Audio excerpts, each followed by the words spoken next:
No doubt everybody's heard about George Soros and his influence in American politics and in global policy. One of the things I could say about George Soros, he does mutually hate both the United States and Russia. He thinks he might be somewhat justified in thinking they're a little bit, they have too much power and things like that. But my opinion is that Russia and the United States ought to get together and uh, work, cooperate very strongly, and just, make sure there's peace in the world. No, there's not peace in the world. It's a bunch of, but obviously George Soros is one of the main reasons there isn't peace in the world. Look at what's going on in Europe. Look what happened in Ukraine. Um, I don't agree with all the stuff that goes on with Russia and all that. I don't agree with everything that Vlad puts out. But honestly, I'm far more on the side of Vlad than I am on the side of George Soros. And Soros, I know he answers to the Rothschilds supposedly and all this kind of garbage.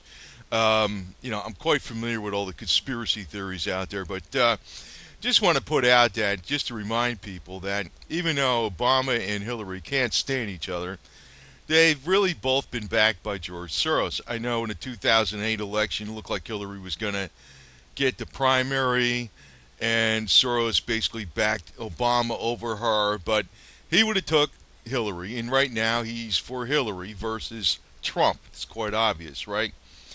Now, one of the things I think that Soros is going to looking to do is architect a conflict, a major conflict between United States and Russia. I don't know how bad. I don't think anybody really knows. To tell you the truth, it's beyond the scope of what people, even the best minds out there that even are laying all these, hatching all these plans, they don't know how it's all going to come out. There's no doubt about that. I could tell you that right now. But I think Soros is planning to have Russia and the United States get engaged in a conflict, and what's going to happen from there is we'll have the New World Order in place. Blah, blah. And I'm hoping that this bitch, the blueberry, hope she loses, man. Now, also, I want to tell you something a little bit. I don't know how this election's going to come out. I know that by the rallies, and I'm showing a picture here of Carter versus Reagan because I'm bringing out, because Donald Trump's, and I didn't really want to put out another political video, but I'm trying to put this out in a nice common sense way, right? Um, Donald Trump basically took his same, what do you call it, slogan from Reagan. You heard, make America great again is what Trump is saying. What Ronald Reagan used to say was make America great. It was lifted right off the Reagan stage. Now, honestly, Carter got it. If it was Carter versus Trump today, Carter was the young Carter. To me, I think the country would be in pretty good hands no matter who the hell won, right? Carter was an honest guy. Light years more honest than Hillary. God, Hillary's the most corrupt politician we ever had. Period. Anyway, except for Bill, maybe. But they all are. They all are. The Bushes are. The Reagan would answer to HW. You don't have to tell me that. I know that. But there was more of a higher moral standard back in 1980. But my point is on bringing up Carter and Reagan was that back at that time, the major media was saying it was too close to call. And you know what happened? Reagan won by a landslide. He got well over 10% higher popular vote than Carter, and the Electoral College, he's slaughtered him in. Now, I know there's all kinds of cheating going on behind the scenes right now in the elections. I know Bernie Sanders should have been the Democratic candidate. I mean, he won, I think, by a landslide in California. I am not, but there's other caveats out there. I just want to tell you about this because, I can't tell you how this is going to play out, but you got to listen to some of the little things I'm going to tell you here because I know first off that by popular vote, Trump is way ahead of Hillary. And the reason that we obviously know this is not just the online polls, but the rallies. Every time he has a political rally, Trump's rallies are way, way, way, way bigger than Hillary Clinton's. It's by a ridiculous amount. But Hillary's got the major media behind her, and she's also got electronic voting. But one thing I can also state with the electronic voting is that Trump, the NSA does not want Hillary to be her boss. The CIA doesn't want Hillary to be her boss. And these secret clandestine organizations that pretty much control the internet probably can do a hell of a lot to make sure that she can't steal the election electronically, I would assume. I mean, people put out the conspiracy theories that the NSA can control everything in the world, and if they don't want Hillary, so she's probably not going to be able to cheat. I don't see, not with the NSA being against her and the CIA. They might get involved in spilling the beans on any kind of crap that she tries to pull or the Democratic Party tries to pull with the election process. Now, what I think is going to happen is, I'm hoping Trump gets in, and actually I'm going to be a lot nicer to Vlad in the future here, because I was more highly critical of Russia because I'm getting sick of these. And I can tell you honestly, I do know Vlad is part of the New World Order in some ways, but not exactly. Nobody is. I mean, Umar Gaddafi was part of New World Order at one time, right? Then he got thrown to the wolves. Saddam Hussein was part of the New World Order, and he got thrown to the wolves. But Vlad is where he's kind of like pissing off the New World Order. He's got patriotism for his own country. And that's fine. I'm all for that. I think Russia should be patriotic for Russia, and America should be patriotic for America, and we can all work together. That's the way I look at it. That's what I hope happens. I wish I could say for certain she's not going to win. But I don't know that, because she's not going to win in reality, I know that. But if she does win, I think she's going to die in office within the first year. Now, there's also the perception that Vlad is helping to carry Trump. I don't know if that's true or not. This was a non-copyrighted cartoon I just figured I'd put on here and I know Vlad denies this, but there's no doubt in my mind that he does not want Hillary in office. He won't admit that, of course, but God, the guy's intelligent enough to know he doesn't want that woman in office because she's a loose cannon.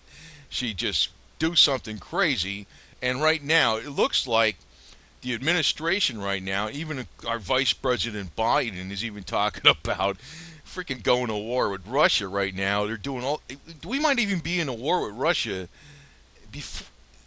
kind of like through Syria, real soon. And that's the opposite side of this election that they're trying to do. And I don't know if they're going to be able to pull this off or not. I don't know. I personally think that Trump and Vlad, I think the United States and Russia just ought to freaking, rule. I mean, I know Vlad's a dictator. I know that. He ought to relax some of the crap that's going on in Russia. I wish he would. The guy is not. I'm not a Vlad Putin worshiper. And that's one of the reasons I put out a lot of videos, against him. But I'm not against him like for SOROS. No way. And personally, I got really nothing against Russia per se as a whole. But Vlad, he ought to listen a little bit about some of the things that are going on here in the United States, especially what the New World Order is always trying to do, which is disarm American people. Now, compared to Russia, the American people got far more gun rights than Russia. There's no doubt about that. I mean, it's like you can get guns in Russia, but it's not that easy. You got to go through a bunch of garbage. You got to have waiting. It's like you get a shotgun first. You got to have that for so many years, then you get a rifle, and I personally think that Vlad ought to just relax all those rules, because if there's number one rule out there and there's number one thing that can defend Russia against foreign enemies is a good old AK-47 or AK-74. And he ought to just let all his damn citizens have that stuff. That's my opinion on that deal. But I think that what's coming up is it's like on a hair wire which way a lot of things can fall. And I don't know if it's going to happen this way. I'm personally leaning that we're going to wind up getting in a conflict with Russia. I don't like this. I don't like this at all. And to me, that means that's the end of the two superpowers. And Russia is a superpower still, whether they, the United States says so or not. Uh, and it's going to bring about destability in the world. And what it's going to do is out of that destability, you're going to bring in around the New World Order. I personally think the bad guys are going to win short term. I personally think that's the way it's going to happen. I don't like to think that, but as far as what's going to happen in this election, I don't know. I don't know, man. Like I said, though, a lot of people, I do realize that they can rig elections a lot, but then when you got the NSA and the CIA not wanting Hillary in office, and they're going to try to rig the election for the, Hillary Clinton, I don't know how they're going to do that against the wishes of the NSA and the CIA. And maybe that's not going to be that easy, right? A lot of stuff they can do, right? But, I'm looking at what happened, when they said back in 1980. That's a good example because that's a lot of times why you got to look at history. Because here the major media back in 1980 are saying, oh, it's too close to call, too close to call. It was a freaking landslide in the case of Reagan. It was a landslide. I don't think, and I think a lot of people are wising up to Hillary, big time, man. I mean, if she was if she was just as crooked as she is, right, and she was the same crookedness, if that's a word, and she was more personable to people, and she connected with people better, I think she'd have a much better chance of winning. And I think that would be enough to do it. And the other thing is, if her health was a lot better, and she had the stamina to go out there and talk to people more, and actually be nice to them, even if it was just an act, she'd probably win. But she's a cold, calculating bitch, and I think that's a lot of people are realizing that, and they don't want to vote for her for that reason. People that want to even have a woman president for the first time are realizing, you don't want this woman as president. She's a cold, calculating bitch. She doesn't have her heart out for the people. She's all out for herself and all for the big money. I don't think a lot of people are actually going to vote for it, even if they say they're voting for it. Even the ones that are like talking her up, I don't think they are. So I could be wrong on this, but I think Trump's going to win. And even though I know the powers are against him. And what's going to happen in the short term is we're going to have problems in our economy to the max. This guy, Soros, though, and, even though he doesn't control the world, and, honestly, Trump has dealt with Soros too a lot. Soros and Trump have been involved in the same project. Soros actually helped him out with mezzanine loans on some of his projects, which was like an additional loan at a high interest rate for a short term to get him over,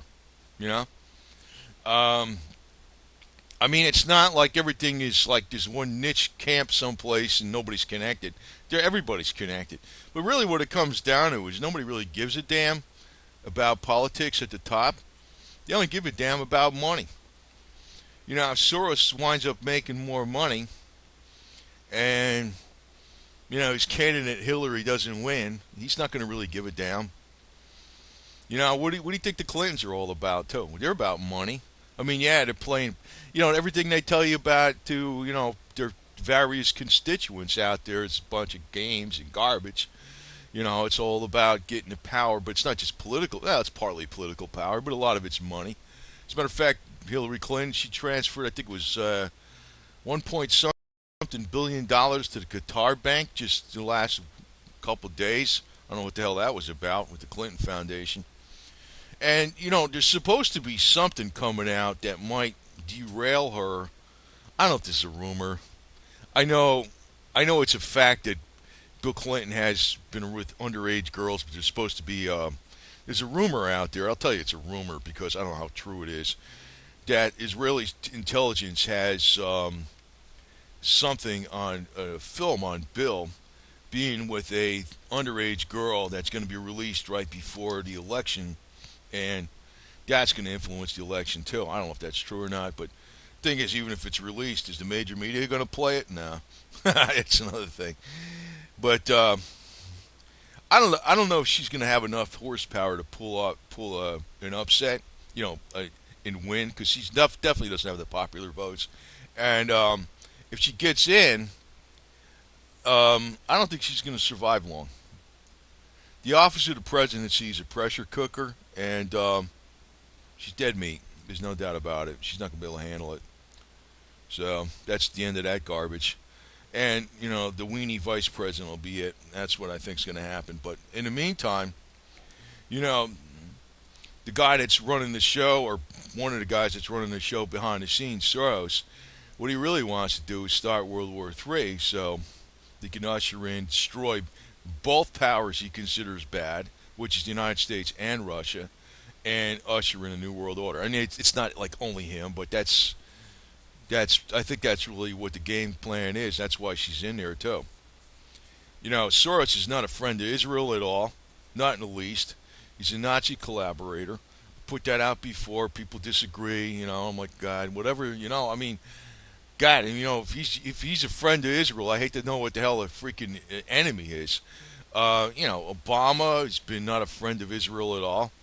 And you say, well, what the hell what am I supposed to be sucking up to Israel? No, I don't suck up to Israel, but you know, I wish I could put some critical stuff on Israel, but then it'd be a feeding frenzy for sharks that would go way too far instead of just having a little constructive criticism out there. So I don't even bother doing that for that reason. But you know, when Soros is playing a game here, it's going to lead to probably his downfall too. Because you know, you look at this guy; he's nothing but a crusty old geezer. He doesn't know everything. He thinks he does. He's got a fat head. He thinks he knows everything. He doesn't know everything. And what it turns out is, you know, a lot of times people with the best plans, they paint themselves in a corner. Like this jerk's going to wind up doing too. So let's hope his plans don't work out, and let's hope Trump gets in there. And I know Trump isn't going to be Mr. Saint. You know, I'm not that stupid to think that. You know, obviously, I've been very critical of Vladimir Putin, too, in the past. I know he's definitely no saint. But let me put it to you this way. To me, it's if the United States and Russia cooperate very good in global affairs, we're going to have world peace for many years to come. And that's really what you want, right? You want trade, free trade in a true sense, not with a bunch of rigged trading with monopolistic capitalists and stuff. I'm talking about free trade. There should be a lot of free trade between the United States and Russia and, you know, enrich both countries. That's the way I look at it. You know, Russia's full of engineers. And I don't know if it's going to work out like this, though. I got a tendency not to think it's not going to, but, you know, that's what I look at it. You know, if Vladimir Putin is trying to help Trump, fine. I don't care. Sounds good to me. I don't care. Fine by me. I don't know if he probably is. But I know, like, the leaked emails and the hacks and stuff, they're not coming from Russia. They're coming from the NSA. You know, I mean, God, it's a no-brainer, you know. So, so, as far as I'm concerned, you know, I just hope it does work out very well. But I don't think it's going to tell you the truth. And it's not because I'm being negative. I just think that a lot of stuff that's been in play for so long, it's like you really can't stop it. It's almost like an avalanche. But eventually it will work out. But, you know, in the meantime, anyway. In the meantime, if you're here in the United States, buy yourself a gun, stay armed, and if you're in Russia, to do the same thing. Because I'm going to tell you one thing. One of the biggest problems you're going to have is not just foreign powers that are a problem, but your own governments, and that's one of the reasons Vlad doesn't feels good about arming the crap out of the Russian people, because he wants control. But he should, because if you can't trust the troops, who the hell can you trust? And you know who the troops are? We, all the people. That's who it is. But I don't know. I don't know how this shit's going to come out. I'm telling you honestly that I think even if Trump wins, I think he's going to win it. Maybe I'm wrong. but I think he's going to win it. But I think all the forces that have been in play for so long, we're on a head-on collision with, because they're already doing it. All these games they're playing with Syria, you know, with the United States. The United States is probably wrong at Syria, man. I mean, I hate to say it. I don't like being against the policy of the administration, but hey, the United States is probably wrong about Syria. And, you know, it's a matter of, I know the Russians ain't a bunch of saints, but, we need to avoid war. But let me put it this way. I think the game is whatever's been set in place, even if Trump gets in office, we're probably going to go to war with Russia. I don't even want to think about that shit. I hope I'm wrong. I hope I'm wrong. I don't think I'm wrong on that, but, and that's not because I'm thinking negative, because I'd rather think the other way, to tell you the truth, but I think that's what they're setting up right now. And if Hillary gets in, she ain't going to be around. I don't think she even lasts a year in there. She's probably going to die. They don't have that weenie vice president, so, which is not going to be good for the United States, because she's going to be a very, very weak leader, and that's another problem we're going to have to. So anyway, just want to put this out, and, just hopefully things will work out. I think they always do eventually. But what's coming down the pike is some pretty bad stuff. I can tell you that right now. And I don't even want to say this, but I got to be honest, and it's not like I'm not saying this for points. You know what I'm saying? I'm not saying this for points. I'm telling you that I think this is just how it's going to play out, man. It's like there's forces behind the scenes that are already trying to set up something like a conflict between the United States and Russia. I think that's really what the game is. Mutually destroy each other, and then they usher in a new world order. And I don't even well, I shouldn't say this, but because YouTube says it's too hot and heavy, but honestly, if you look at what Bill Gates says and Ted Turner and a lot of these other people, there's a lot of people out there that want the population reduced, and one way to do it is war, right? They might do it. That's what I'm thinking they might do. I don't know. Hopefully I'm wrong, but I don't think I am.